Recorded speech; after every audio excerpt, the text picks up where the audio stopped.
I promised during my iPhone Air teardown that I would make a full vibrator review video, going through the history of vibrations from the Nokia 3110 to the original iPhone all the way up to the iPhone Air. I also have a vibrator that we can see in motion with the new Lyfen P3 Pro. Fun fact, Lyfen asked if they could sponsor a video about their new shaver, and I said only if you make it transparent, and they actually did. It's got the world's first dual-drive linear motors inside, a single-piece CNC milled frame, free shipping, and a solid 2-year warranty. But we'll talk more about that later. Of course, we'll finish up with a review of the largest vibrator I could find, a Jackhammer. I'm sure there are a few other sizes of vibrators out there, but these will be our main focus for today.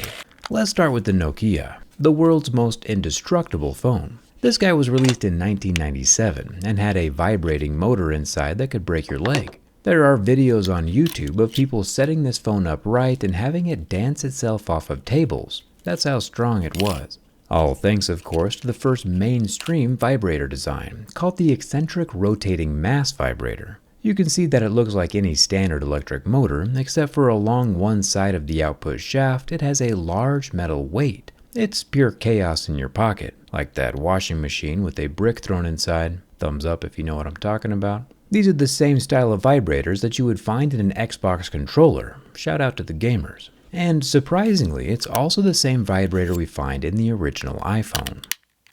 However, these eccentric rotating mass vibrators only had one kind of vibration, and comparatively slow response time since it had to spool up to full RPMs. Plus, it's power hungry and uses a lot of battery, and then it does not immediately stop vibrating when the notification is over since it has to spool back down. So smartphone companies started swapping the ERM vibrators out for coin-style vibrators in the early 2000s. Like this one inside the LG G6, may they rest in peace. It's a cute little guy. Coin-style or pancake vibrators are also what we find in smartwatches. They are quieter, cleaner, and they can start and stop quicker, but they still operate by throwing their weight around eccentrically. And they are not very good at providing complex vibrations for different situations, like gaming, text calls, or screen taps, all of which should feel different. Enter in the linear resonant actuators. It was Apple who made these haptic motors popular with their Taptic engine in the iPhones, so it's only fitting that we take a look at the vibrator inside of the new iPhone Air. These things are laser welded shut, so we gotta get a little creative.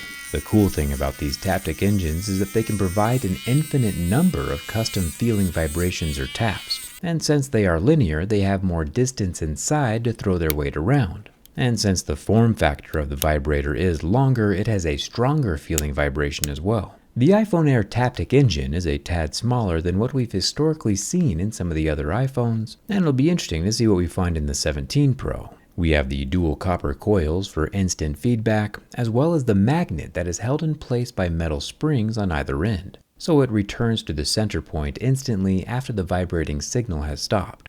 No spool down needed. We also see a very similar haptic vibrator inside the new Nintendo Switch 2 controllers. The easiest way to see a vibrator working in real life, though, is by looking inside the Lyfen P3 Pro. It's eerily similar in appearance to the iPhone vibrator. This is the shaver that Apple would make if Apple could make shavers. And since it's transparent, it is now my new favorite. Vibrating at 12,000 times a second is kinda hard to capture on camera, but let's take a closer look inside. Lyfen has impressively milled every component of this shaver out of aluminum, and then sandblasted and powder coated the whole thing so it feels pretty similar to a MacBook. Except for Lyfen says the P3 Pro can survive 8,000 drops, well, I'm not sure your MacBook can say the same.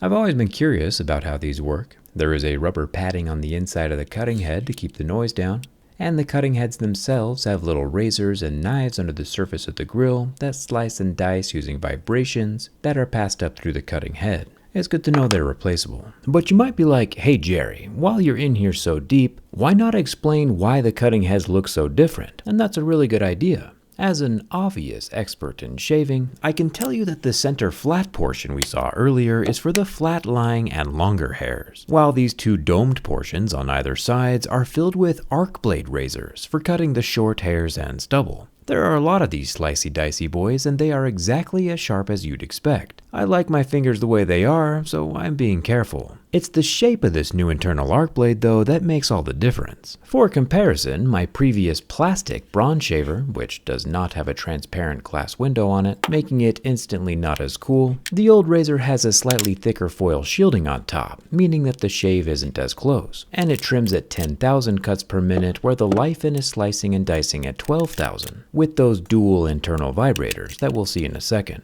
And not to beat a dead horse, but the razors inside the Braun domes are circular and don't have quite the same shape or coverage as Lifen's arc blade. These details matter when the details are so small. Lifen has more of a broad dome arc, more of a mushroom shape. Shape is pretty important when it comes to the extra surface area you can achieve while cutting. The Lifen P3 Pro is looking pretty good. Plus, the compact milled aluminum frame is going to make traveling a whole lot easier with its USB-C port, and the battery lasts for twice as long, but we'll get to that in a second.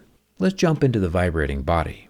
This thing is IPX7 water resistant and can be submerged in 1 meter of water for 30 minutes. But even with all that protection, it's surprisingly easy to take apart. Easier than an iPhone, that's for sure. I'm still just happy they made it transparent, because transparent technology is the best technology.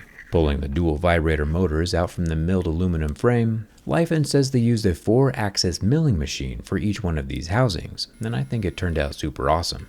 Taken apart, it does go into a low power vibration mode to not stress the motors since they have no load, but to accurately see how it works, we do need the vibrator going full blast. I can trick it into maxing out by putting the embedded magnets back on top again. It's wild how similar it functions when compared to the iPhone Taptic engine. The metal plates on either side of the copper coils spring it back to center each time the vibrations stop, and since it's linear, it can adjust the force required for cutting in real time. Let's go even deeper. I'll remove the motors from the circuit boards. The batteries have gold pins that sit down inside the golden contact pads, similar to what we saw in the Framework laptop. It's interesting as well that we have dual batteries in here, one for either motor. Each one of them is 510 milliamp hours for a total of 1020, giving us 100 minutes worth of vibrating. I also really like how there's a USB-C port, so I don't have to bring a whole separate charging cable while traveling. Major bonus points for that. I'll remove some more of the milled components off the top of the dual vibrators. Lifen says that one vibrator motor could get the job done all by itself, but if they added 2 and have them both running at the same time in alternate directions, the vibrations cancel themselves out, so less vibrations get transferred into the body of the shaver, and the motion stays where it needs to on the cutting heads. However, you might be asking, hey Jerry, the more affordable, non-flagship Lifen P1 Pro only has one linear motor inside. How does it offset the vibrations from its singular motor inside the handle? And I'm glad you asked. With the head popped off and the linear actuator removed from the body, it has the exact same motor we find inside the P3 Pro. Smart of them to keep the design modular between models. I can press out the hardware inside the handle out through the bottom of the shaver. It's got dual red rubber rings for its showerproof IPX7 waterproofing, and down here we also find the solution. It's a spring-loaded brass ballast. Every vibration from the top of the tool gets countered by the ballast shifting at the bottom, in real time 12,000 times a minute. They really thought of everything. Lifen says they've engineered these shavers for 10 years of stable, reliable performance, and after seeing the insides, I'd have to agree. What if we jump up to the biggest vibrator I can find though, the Jackhammer? Now physics kind of changes when you're handling the kind of vibrations that break up cement blocks.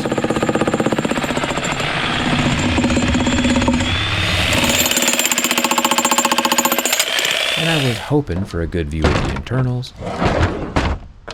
But it turns out Makita doesn't make things quite as pretty as Lifen. I pulled off one handle and the shaft of the hammer, but I couldn't really see what was going on until we popped open the gearbox on the other side. Apparently, when you need heavy vibrations, we skip the linear actuators and go straight into a gear-driven crank. But, if you need to break up cement, I guess a Taptic engine from an iPhone just isn't going to get the same results. I'm a big fan of what Lifen has done. They did send me 2 of these P3 Pros, one to take apart and one to keep. And I'm not sure how I'm going to explain the patch of missing hair on my arm to my wife, but it does indeed work. If you want the coolest looking transparent CNC milled premium shaver for yourself, I'll leave a link down in the description. And thanks a ton for watching. I'll see you around.